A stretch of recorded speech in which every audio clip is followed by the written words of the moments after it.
J. Jonah Jameson here. We got some new reports that hint at the Spider-Man situation between Sony and Marvel and both studios' true plans for the Tom Holland Spider-Man. What's up, everybody? It's Josh. Welcome back to the channel. Smash that like button. Let's get right into this news. Now, the arrangement between Sony and Marvel when it comes to the Spider-Man character and Tom Holland, the Venomverse versus the MCU, and all of that is one of the things we get the most questions about. As it currently stands, there was a renegotiation between Sony and Marvel with the Tom Holland Spider-Man character. Kevin Feige and Marvel Studios will help in producing Spider-Man 3, and there will also be 2 more Spider-Man appearances in that contract renegotiation for the MCU. It's very likely that Tom Holland Spider-Man will go show up in the Sony universe of Marvel characters. He'll probably show up in Venom 2 in a cameo, Morbius, and likely Tom Holland as Spider-Man will be over in the Venomverse, but there is likely not to be much crossover coming the other way from the Spider-Man movies over at Sony into the MCU. And this is all based on what we know from the statements made by Sony and Kevin Feige once the arrangement was renegotiated late last year. But to be honest with you, we know very little about the actual plans. We don't know 100% what is actually going on,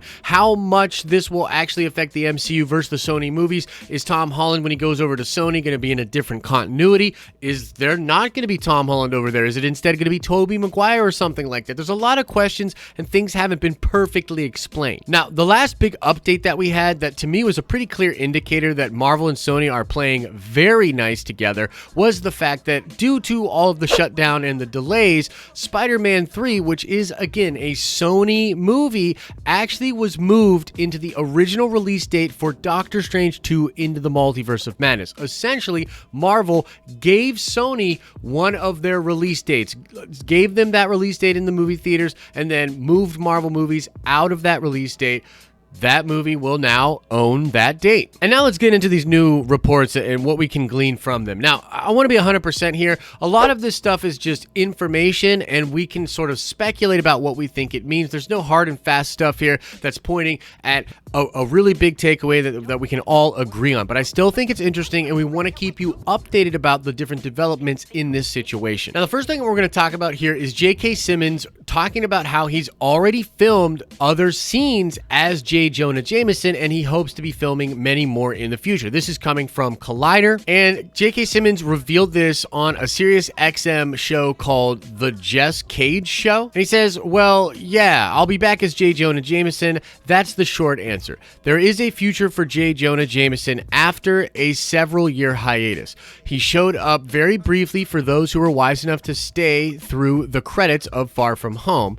There is one more JJ appearance in the can, and from what I'm hearing, there's a plan for yet another. So hopefully JJJ will continue now and forever. Now, again, the prevailing wisdom here is that whatever J.K. Simmons shot, whatever he's talking about that's in the can, was likely done while he filmed that scene for Far From Home. They likely just had him film another scene, and my gut tells me that that next scene will either show up in Spider-Man 3, in Morbius, or in Venom. Now, if it shows up in Venom or Morbius, it'll likely be in the background. However, it's totally possible that that scene is actually going to be showcased in something MCU. And if we see a scene pop up in any coming MCU property that has J. Jonah Jameson talking about Spider-Man yet again, that's just another sign that there's a lot of work and connective tissue between Sony and Marvel. Now, this next stuff is actually way more juicy, and this is actually coming from an article over on Murphy'sMultiverse.com. Charles Murphy put out a really great article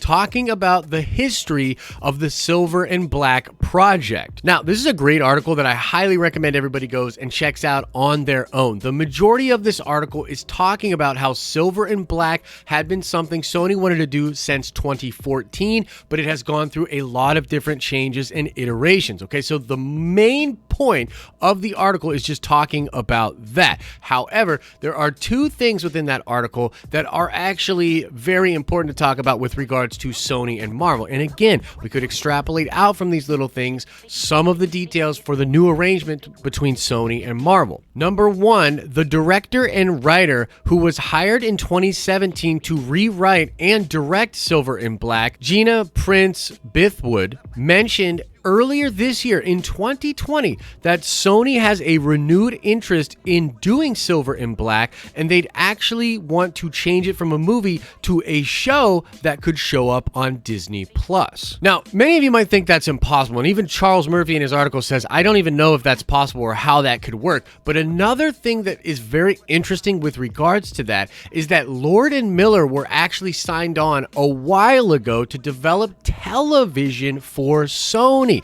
And there were a lot of rumors that they were going to develop a Spider-Man show. And the interesting thing here is that we haven't seen anything Spider-Man related from Lord and Miller with regards to television, and yet they now have a new show coming out on Apple TV. What that indicates is that there's been a delay in whatever plans Sony had to do Spider-Man television with Lord and Miller. Now, the other thing that's coming out of the Charles Murphy article that's really interesting and important for this conversation is the fact that in 2018, when they were making changes again to Silver and Black, one of the biggest, most notable changes was dropping Norman Osborn from the script entirely. Now, as Charles indicates in his article, there's no telling exactly why that happened. We don't know for sure why Norman Osborn was dropped out of the 2018 version of Silver and Black, but we do know that Kevin Feige has had an interest in doing something with Norman Osborn for a long, long time. This is well documented, and I've actually talked to both Charles Murphy and Jeremy Conrad from MCU Cosmic about this on different interviews, and they've both told me that yes, this is indeed a thing. Feige very much wants Norman Osborn. So that's the official stuff that I want to talk about. And again, we're about to get into speculation. We're going to speculation town because I want to try to extrapolate out from these new details what I think might be going on here. But the truth is we don't know for sure. This is all interesting stuff. It likely has something to do with what's going on, but we don't know 100% what that is. So here's what I think is going on. I do believe that Marvel is getting a little bit more of the money that comes from the Spider-Man movie. That's documented. So they get an improvement there, but they're also putting up some of the money for it, okay? But beyond even that, I think what Sony most wants is to use the Tom Holland Spider-Man over in their universe, and they want to try to keep this loose connective tissue between the MCU and the Sony MCU, or whatever they're calling it over there. And on the flip side of that, I've always thought that what Feige really wants is Tom Holland Spider-Man. He wants more Spider-Man in the MCU, but he also really wants Norman Osborn. But the other thing that's really interesting here is that with the X-Men and the Fantastic Four coming in, I think the value of Spider-Man in the MCU has dropped. I don't think it's as important for the MCU, but I conversely think that Norman Osborn has actually risen in stock. That what Feige really wants here is Norman Osborn, okay? And when I saw that they gave Sony, Marvel gave Sony the original release date for Doctor Strange 2, I was like, wow, that's crazy. Marvel's got to be getting something, and I think it would probably be the Norman Osborn character, and they're getting much more Tom Holland Spider-Man. But that begs the question, well, what's in it for Sony? Well, believe it or not, I think it actually could be distribution via Disney Plus. I actually believe that Sony and Marvel may have come to an arrangement to co-develop television series and then just plug those television series into Disney Plus. I don't know that 100%, but if you think about it, and you think about the comments made by that writer and director earlier in the year, and if you think about the fact that Lord and Miller have not developed anything for live-action Sony, it's possible that there's some kind of a licensing arrangement being worked on between Sony and Marvel so that Sony can put a lot of their stuff on Disney Plus with their Spider-Man stuff, which would help them, get out more of a reach and also help that connective tissue that they are looking for. So in my mind, that's what I actually think is going on here.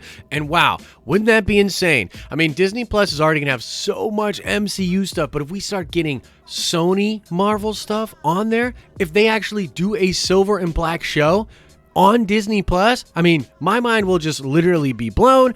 I think that would be great for everybody involved, but I definitely want to know what you think. Let us know in the comment section below. And now let's shout out AWK254. Yes, indeed, the Superman movie that Tim Burton was working on was going to be called Superman Lives. So shout out to you, AWK, and now let's ask another nerd card question before we get out of here. I want to know, what is the name of the popular Spider-Man project that Lord and Miller already worked on? Answer that question in the comment section below. Guys, I just want to say thanks for watching this video. I also want to let everybody know that we are actually ending our Patreon in its current form, and we are instead focusing on channel memberships over on our live streaming channel as a way to support the channel. If you like the content over here or you like the live streams over there, keep a lookout for when we officially launch channel memberships. And if you want to support us, that is the best way to do so. As I always say, I hope you're having an awesome and a nerdy day, and I'll see you in the next video.